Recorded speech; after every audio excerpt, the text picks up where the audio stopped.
So, one of the most impactful things to me about moving to Singapore, I think, has been the multicultural aspect of Singapore.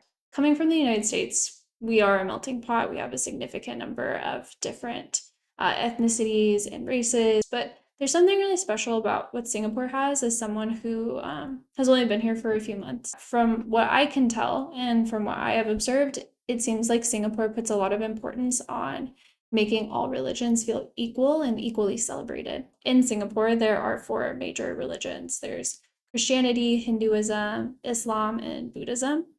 And each religion gets their own holidays. Coming from the US, I didn't really get a lot of holidays at the company I work at in the US. We got a lot of the classic ones, but we didn't get a lot of religious holidays. And moving here, I've gotten more holidays. They are for all of the major religions. So I get all of the Buddhist holidays, all of the Hindu holidays, etc. It's cool to see that equality in celebration of each of the holidays. One of the holidays we've been able to experience here in Singapore is Vesak Day. It's a day about celebrating the birth, enlightenment, and death of the Buddha. We decided to experience it by visiting various temples around Singapore. And we saw many people out going to temples and participating in traditions such as bathing of the Buddha, offering flowers, candles, and incense. And I've also read that it's popular to celebrate Vesak Day by eating vegetarian meals, which we did for dinner that day.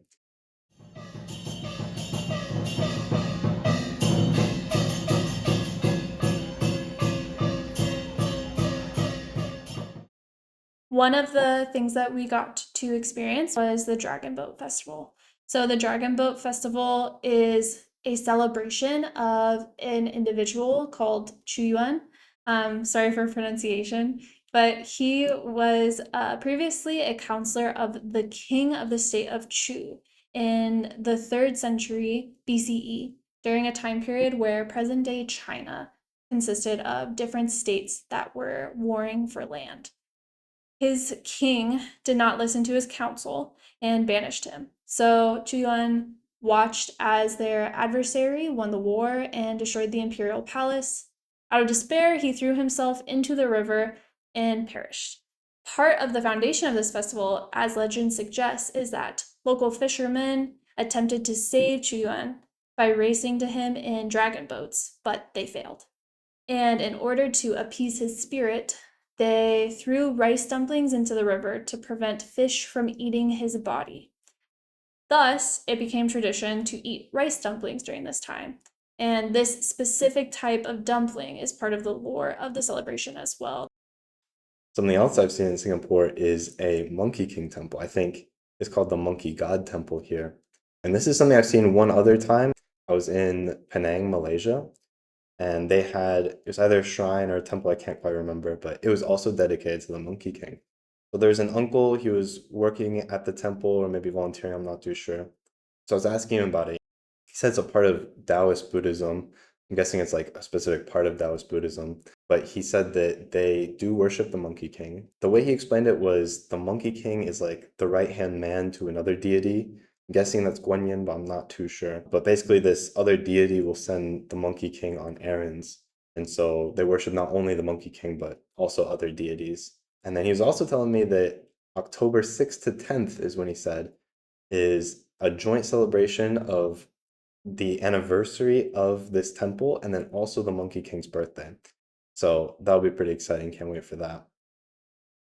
Something I've experienced in Singapore is people coming up and just chatting with me. It's happened to me quite a few times, meaning like I think around five-ish times in different contexts. So I think the first time we were in line to order food at a place and there's an uncle next to us and he just started telling us, about the menu, what foods he recommends, which ones are spicy, which ones aren't. And his advice differed from the menu as to what was spicy, but I think his advice was more accurate.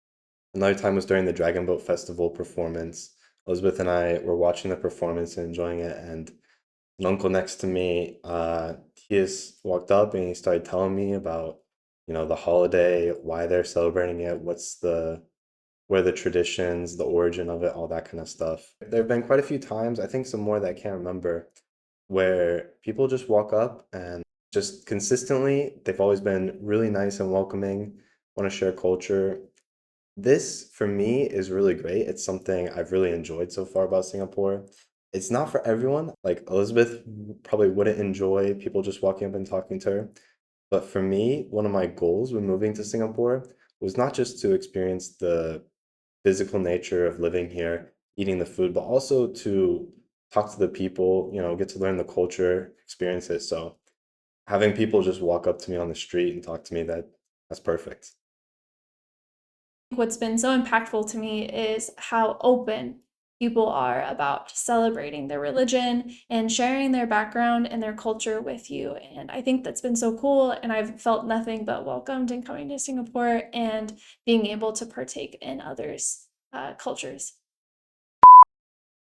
Okay, I'm done. I got sweaty.